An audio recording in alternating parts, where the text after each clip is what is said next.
আসসালামু আলাইকুম। তাসফিক মম tiny world family বন্ধু সব ভালো আছেন তো? আমি আলহামদুলিল্লাহ ভালো আছি। আমি এখানে পাবদা মাছের একটা রেসিপি করব, যা আপনাদের সাথে শেয়ার করছি ইনশাল্লাহ। বিসমিল্লাহির রহমানির রহিম। 3 টেবিল চামচ আমি তেল দিয়ে দিলাম।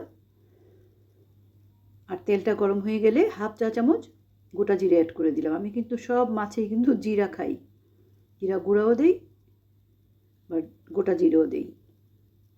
জিরা ভাজার সুন্দর একটা অ্যারোমা বের হয়ে গেলে এখানে 2টা পেঁয়াজ, 4-5টা কাঁচামরিচ, 1 চা চামচ আদা বাটা, 1 চা চামচ রসুন বাটা অ্যাড করে দিলাম।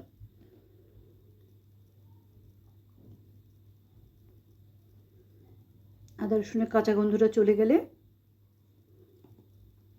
এতটুকু সময় পর্যন্ত ভেজে নিব আর কি। তারপরে হলুদ, মরিচ, ধনিয়ার গুঁড়া সব হাফ চা চামচ করে অ্যাড করে দিলাম।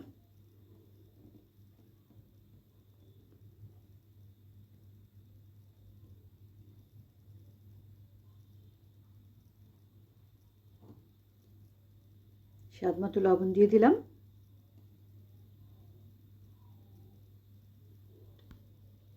মশলাটা যেন পুড়ে না যায়, হাফ কাপ পানি অ্যাড করে দিলাম। আপনারা হয়তো ভাবেন আমি তো কম কম করে রান্না করি, আসলে আমরা ফ্যামিলি মেম্বারও কম আর আমরা রাতে কখনো মাছ খাই না, তাই এমনভাবে রান্না করি যেন দিনেই আমি বাটিতে নিয়ে নিই, যেন খাবারটা হয়ে যায়। আর এখানে 4টা বেগুন আমি পিস পিস করে কেটে দিয়েছি। অনেক সময় বেগুন ভেজে দিই, বাট আজকে আর দিলাম না। ভেজে দিলে অনেক টেস্ট হয়, এইভাবে দিলেও ভালো লাগে। একটু কষিয়ে নেব আমি বেগুনটা।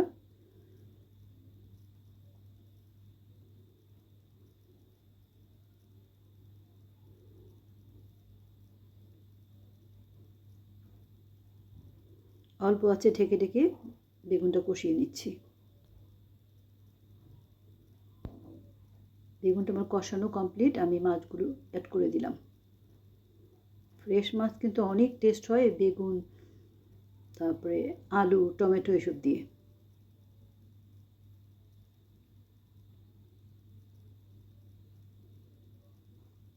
আমি ঢাকনাটা দিয়ে একটু কষিয়ে নিচ্ছি মাছটা। উলট পালট করে দিচ্ছি দুই পাশে, যেন মশলাটা ঠিক মতো লাগে।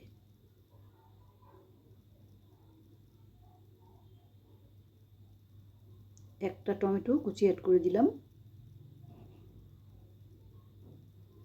ঝোলের জন্য হাফ কাপ পানি অ্যাড করে দিলাম। এখানে কিন্তু আমি গরম পানি দিয়েছি। খুব একটা ঝোল ঝোল হবে না এটা।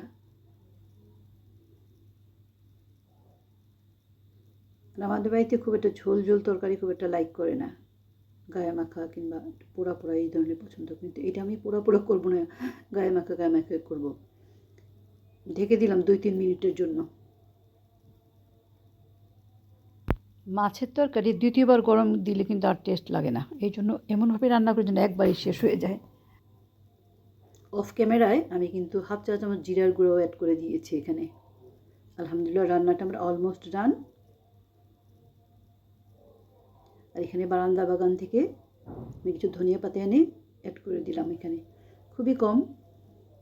আলহামদুলিল্লাহ, আমি সার্ভ করে নিয়েছি। ইন দ্য মিন টাইম আমাদের ধনে পাতাও নিয়ে আসছে। আমি আরও বেশি করে ধনে পাতা কুচিয়ে মাছের মধ্যে দিয়ে দিলাম। ফ্রেশ ধনিয়া পাতাটা খুবই টেস্ট হয় তরকারি, খুব সুন্দর একটি স্মেল। আমি কিছু ধনিয়া পাতা মাছেও দিলাম, কিছু ধনিয়া পাতা আমার ডালেও দিলাম। এইভাবে রান্না করলে কিন্তু খুব টেস্ট হয়, ট্রাই করে দেখতে পারেন। Thank you so much watching my video. See you next time in next video ইনশাআল্লাহ। সবাই সুস্থ, নিরাপদে, হেফাজতে থাকেন। আমিন। আল্লাহ হাফিজ।